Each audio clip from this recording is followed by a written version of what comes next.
The pro-Russian authorities in Vienna are doing nothing for the disgraceful destruction of property and this symbolism of Z, of the Putin call sign being here in Vienna, and it's very much understandable from their view, because they wouldn't anyhow dare to indict them and the perpetrators, because in the best tradition of Austria, who remember when always the Russians or the Iranians commit crimes in Vienna and in Austria, they are always unpunished and they always go free to the airport with police escort.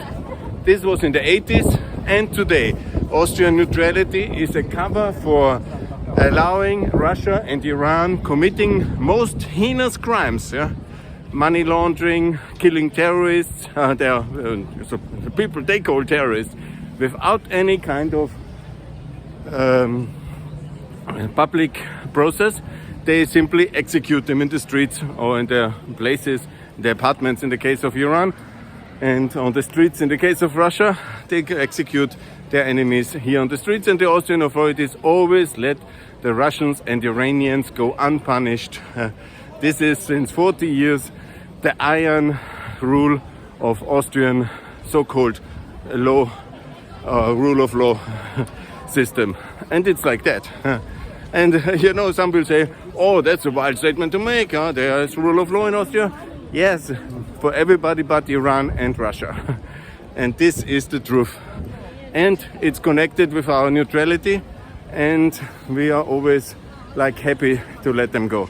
If you don't believe me, you have to follow all the crimes the Iranian Secret Service and the Russian Secret Service have committed here in Vienna. Outrageous, heinous executions, and the open door policy, meaning the open exit door for the perpetrators, is the standard rules of procedure for the Austrian law enforcement. And then some set signs, they would anyhow never punish the Russians, and so it just happens as if they wouldn't know who did it. For data protection we don't have videos. Yes, sure. You really don't believe that, huh? That's outrage. Outrage organized systematically under the cover of neutrality. The Russians and Iranians are unpunished. And that is the logic of neutrality, because that's exactly how it works. Good. Austria join NATO is the only way to break that terrible cycle of submissiveness towards Russia and Iran by the Austrian authorities. So God bless me. I will fight for NATO's membership for Austria. Bye.